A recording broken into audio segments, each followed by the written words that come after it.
Hey, happy Friday. Karen here. I was reminded of something this morning on the treadmill because a song came on and took me back. And I thought it was be important to come on and share it because there's an important message in it. And so it was a time that Bradley Cooper ruined my date night a couple of years ago. My husband and I had decided that we'd go on a date night. We didn't do it often, but we both wanted to see A Star is Born. And I didn't know a lot about the movie. I hadn't seen any of the earlier versions, but it looked, it intrigued me. I didn't know, I know a general idea. So we set out and we go to Firebirds first for brick oven pizza. We go all out and we go to date night. And then we go to the movie theater. And I'm enjoying the movie. It's great. I mean, that scene was shallow. Really, I still get goosebumps when I hear that freaking song. And I'm starting to watch Bradley Cooper spiral out of control with his drinking. And just a side note, I'm in recovery.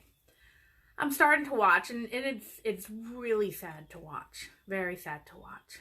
But then comes the scene. The scene to end all scenes. The scene where he wakes up in rehab. He admitted himself into rehab, and he's in a meeting. And the look in his eyes. I still get a little teary with it. I know it's a movie, but I thought at that point, I said, he must be in recovery. Because that look, I don't think they're faking that shit. It totally took me back. That look was a look of being so lost, so confused, not knowing what to do, being so vulnerable and feeling so exposed because you've used alcohol or something for so long and now you don't have it and everybody can see you. It's like they can see you naked and you don't know what to do. You don't know how to act. They can finally see you and you've used alcohol or whatever for so long. And it just brought out the tears like you wouldn't believe. Sobbing that I should have really, in retrospect, I should have left the damn theater because the poor person next to me, my husband too, but my husband's kind of used to me being an obnoxious mess, but the poor person next to me did not deserve that. It hit me like a ton of bricks because that look, I knew it because I felt it when I was newly getting sober. That awkwardness that I just remember sitting on the sidelines, sitting in the kitchen in the corner, feeling so fidgety, not knowing what to do with myself, not knowing my next move, not knowing how to do anything in life without having the comfort of a drink. I remember wondering, which this sounds outrageous to me now, but it didn't at the time. I remember wondering, will I ever really laugh again?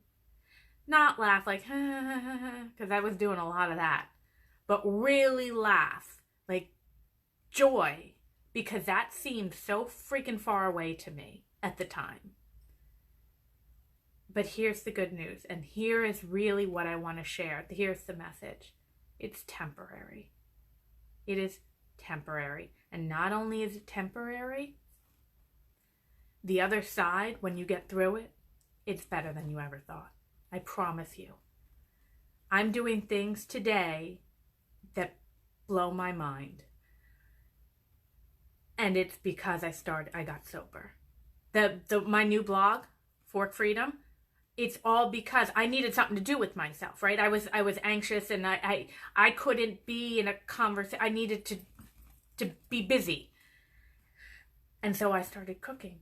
And that led me to something else, which led me to something else. And now I get so excited to get out of bed because I can't wait to start my day.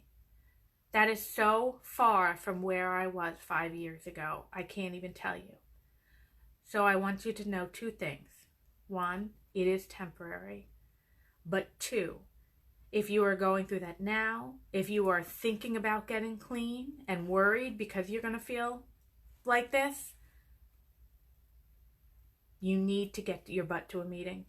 Get with other people who have been where you are, who could take your hand and show you the way, and listen to them.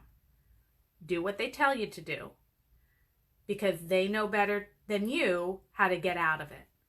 And if you do that, if you listen to them and you start taking the steps to get help, I promise you, your life will look so much better. So if you're watching this and you're going through that now, or if you know somebody who's going through it, please pass this along. Really. I'm not a huge fan of coming on live and talking about this stuff, but really what compels me to do it is I really, truly want people to know that it gets better, that there is hope, but they have to take some steps to get there. That is my happy, uplifting, joyous message for this Friday. I hope you have a fantastic weekend.